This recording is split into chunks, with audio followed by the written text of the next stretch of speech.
प्रखंड राष्ट्रीय जनता दल पंचायत अध्यक्ष और प्रखंड कार्यकारिणी प्रबुद्ध साथियों की एक दिवसीय एक आवश्यक बैठक, जिस बैठक का अध्यक्ष इस प्रखंड के पार्टी के अध्यक्ष सम्मानित जी और बैठक के सुचारू रूप से संचालित कर रहे जिला पार्टी के उपाध्यक्ष और व्यक्ति विधानसभा के संगठन प्रभारी साथी हरिराम महतो जी और इस बैठक में उपस्थित लोहिया तरकुरी विचार धारा के अगुवाई बलिया लोकसभा की पूर्व सांसद वर्तमान चिड़िया बलियापुर विधानसभा के विधायक और सत्तारूढ़ दल के सचेतक माननीय राजवंशी महतो जी और बैठक में उपस्थित पार्टी के नेता बरौनी प्रखंड के पार्टी के प्रखंड अध्यक्ष साथी सुरेश यादव जी, बैठक में उपस्थित पार्टी के जिला के प्रधान महासचिव छोटे भाई रामशेखर नागपा जी, बैठक में उपस्थित इस प्रखंड के पार्टी के प्रखंड के प्रधान महासचिव भाई भुद्दर जी, जिला पार्टी के महासचिव भाई सुरेंद्र जी और आप तमाम साथियों,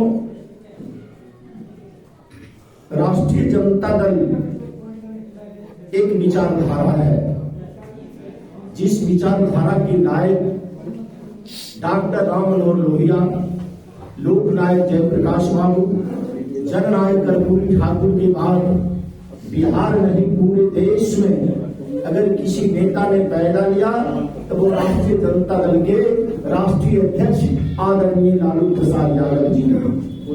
मित्रों, हम उस पार्टी से बिलोंग करते हैं, हम उस पार्टी के कार्यकर्ता हैं जो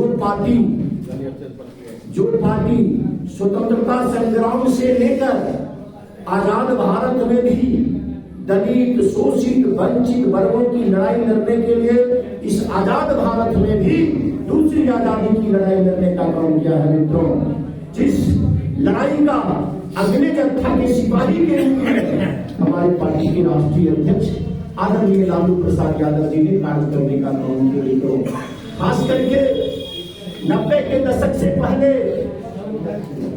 मुख्यमंत्री बहुत सारे हुए, लेकिन जनता का जो मौलिक अधिकार था, समता मूलक समाज को जो चाहने वाले हितैषी समाज के थे, दलित, पिछड़े, शोषित, वंचित वर्ग के लोग, कभी सत्ता का ये एहसास नहीं हो रहा था। लेकिन लालू प्रसाद यादव जी जब बिहार के मुख्यमंत्री के रूप में स्थापित हुए तो ठेला चलाने वाले, रिक्शा चलाने वाले, हल चलाने वाले, खेत में काम करने वाले, खेतिहर मजदूर अपने आप में मुख्यमंत्री समझता था। मित्रों, और आदरणीय Lalu Prasad Yadav ji SP, collector, DSP, दरोगा का कहता था, तुम नौकर हो, जनता मालिक है। मित्रों, दुर्भाग्य है साथी के द्वारा शिकायत प्राप्त हुआ है और हम भी एक इंसान है, अगर इंसान से गलती न हो तो इंसान नहीं, वह भगवान हो जाएगा। इसलिए हो सकता है हमसे भी गलती हुई होगी, जिन साथियों का समस्या आया हम प्रयास किए होंगे, हो सकता है कोई दूसरे साथी ने पकड़ लिया, दूसरे कार्यक्रम, उस साथी को हम भूल गए। लेकिन प्रत्यक्ष में हमारे युवा अध्यक्ष जी कुछ बोल रहे थे, उनके लिए हमने आलोक मेहता से लिखवा कर एसपी से मिले। लेकिन मित्रों, 17 वर्ष की सत्ता जो आपके बिहार में गुजरा, वह मनुवादी और सामंतशाही व्यवस्था की सरकार चला, अफसर बेलगाम हो गया। साथियों, आप लोगों के बीच मैं एक चीज करना चाहता हूं, आप राष्ट्रीय जनता दल 90 के दशक वाला संगठन नहीं है। आपके नेता तेजस्वी प्रसाद यादव जो सामाजिक न्याय के महानायक के रूप में पूरे देश में जाने जा रहे हैं, उनके नेतृत्व में संगठन चल रहा है। मित्रों, खास करके नेता का आदेश है, पंचायत कमेटी से लेकर बूथ कमेटी तक आपको मोहित का मोहताज नहीं होना होगा। आपको डायरेक्ट राज्य से डील करना होगा। आपके नेता ने प्रत्येक मंगलवार को जन समस्या को सुनने के लिए आपके प्रदेश कार्यालय में सुनवाई होता है, जनता दरबार लगता है। जिन साथियों को जो समस्या हो प्रत्येक मंगलवार को जाकर अपने समस्या को रखिए। हो सकता है एक मंगलवार में आपका समस्या का निदान नहीं हो, दूसरे मंगलवार का आपका समस्या नहीं रहेगा, लेकिन पार्टी का निर्देश प्राप्त हुआ है, आदरणीय तेजस्वी प्रसाद यादव का निर्देश है, जो भी समस्या हो अपने प्रखंड अध्यक्ष साथी को यहाँ दिया जाए, प्रखंड अध्यक्ष साथी को यहाँ दिया जाए। जन समस्या प्रखंड अध्यक्ष अपना अनुशंसा करके जिला में देंगे।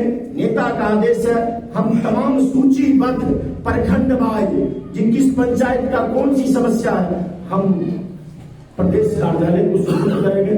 निश्चित रूप से कार्रवाई होगा। अब सुनवाई और कार्रवाई की सरकार आज चल रही है बिहार में। आज इसका नेतृत्व आपके नेता तेजस्वी प्रसाद यादव जी कर रहे हैं मित्रों, और तमाम समस्याओं को हम सुनेंगे। सबसे पहले नेता को निर्देश प्राप्त हुआ है, उस निर्देश को पालन करिए।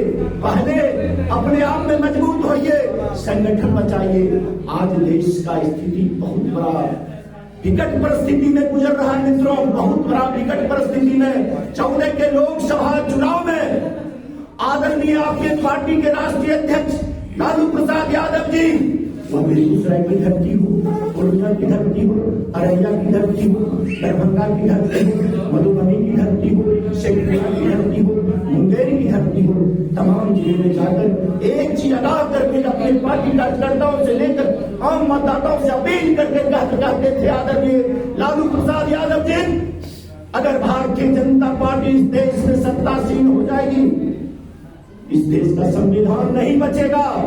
परिणाम भी आज हो रहा है मित्रों। आपने अखबार के माध्यम से, सोशल मीडिया के माध्यम से सुने होंगे, ये भारतीय जनता पार्टी वाले, ये आरएसएस वाले दिल्ली के सड़कों पर ये बाबा साहब डॉक्टर भीमराव अम्बेडकर के भारतीय संविधान को जलाने का काम किया मित्रों। ये संविधान समाप्त कर रहा है। हम बधाई देना चाहते हैं आप तमाम साथियों की ओर से अपने नेता राष्ट्रीय जनता दल के राष्ट्रीय अध्यक्ष आदरणीय लालू प्रसाद यादव जी को, जिन्होंने लंबी लड़ाई लड़के बिहार में जातीय जनगणना करवाकर आज आरक्षण का दायरा माननीय तेजस्वी प्रसाद यादव के नेतृत्व में 75% आरक्षण लालू प्रसाद यादव का लीड है मित्रों। जिस आरक्षण को समाप्त करने का षड्यंत्र ये भारतीय जनता पार्टी वाले, आरएसएस वाले कर रहा है, इस चीज को, मौलिक अधिकार को बचाने की आवश्यकता है। वर्तमान में केंद्र सरकार जो है वो किसका सरकार है? भारत एक कृषि प्रधान देश है। यहाँ के पूर्व प्रधानमंत्री एक नारा देने का काम किए थे, जय जवान जय किसान, जय जवान जय किसान। परिणाम क्या हुआ मित्रों?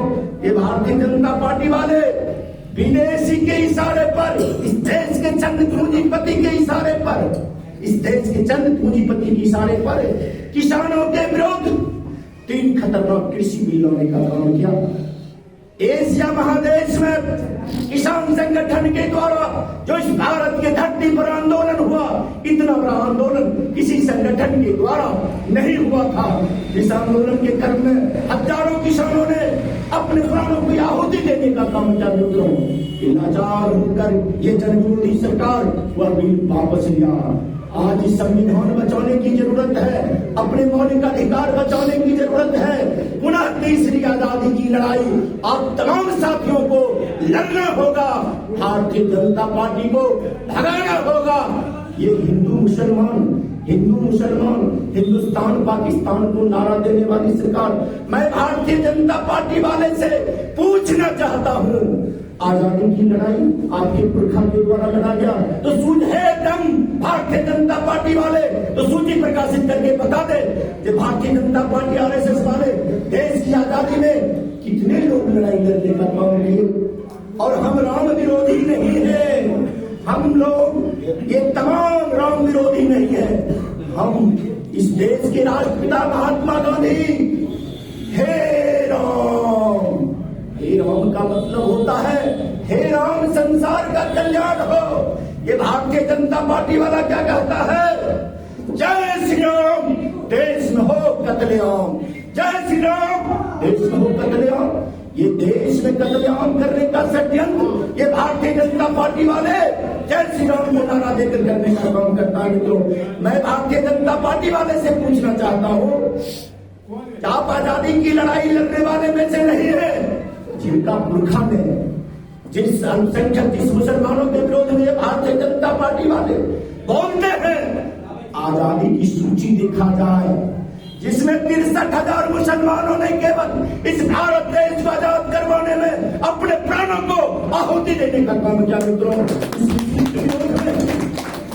जिस तरह से आरएसएस वाले ये भारतीय जनता पार्टी वाले अखंड भारत को खंडित करने का काम किया था, आज पुनः हिंदू और मुसलमान करके भारत के धरती को पुनः खंडित करने का षड्यंत्र कर रहा है।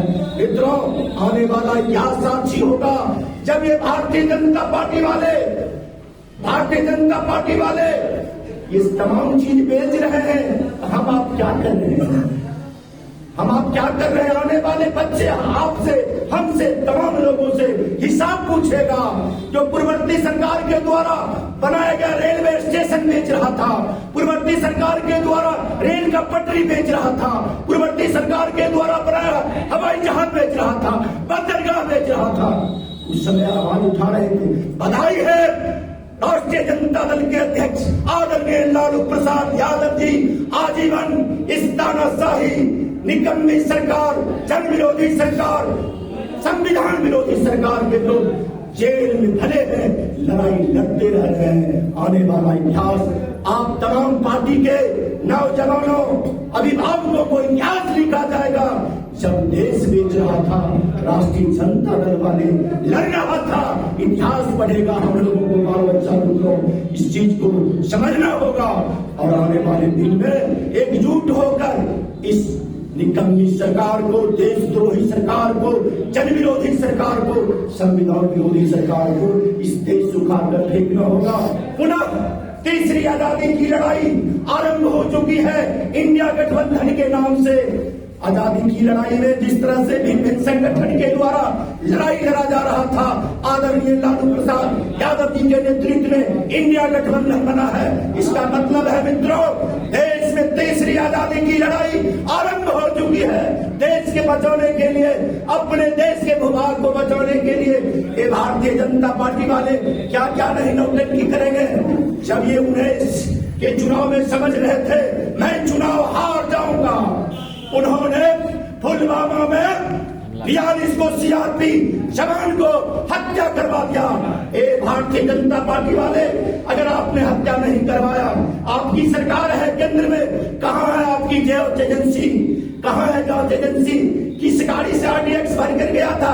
अभी तक स्पष्ट नहीं हुआ। ये भारतीय जनता पार्टी वाले सत्ता के लिए 42 को सीआरपी जवानों को हत्या करवाया, पुनः होट आ रहा है।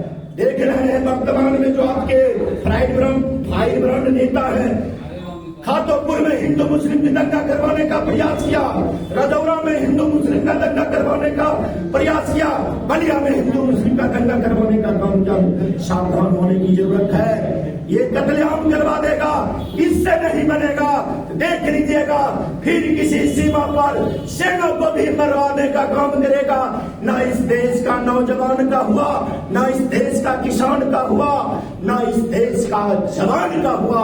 और खास करके हम लोग राम राम की चर्चा होता है, अरे हम लोग सीताराम सीताराम सीताराम, राधे श्याम, ये बहुवचन है, सबों के लिए कल्याण है। बीजेपी वाले केवल जय श्री राम, हिंदुस्तान में कत्लेआम करवाना बंद करो। इन्हीं शब्दों के साथ मैं अपनी वाणी समाप्त करता हूँ। जय हिंद, जय भारत, जय राष्ट्रीय जनता दल, जय लालू, जय राबड़ी, जय श्री नारायण यादव, जय रणवीर हसन, जय राजवंत सिंह।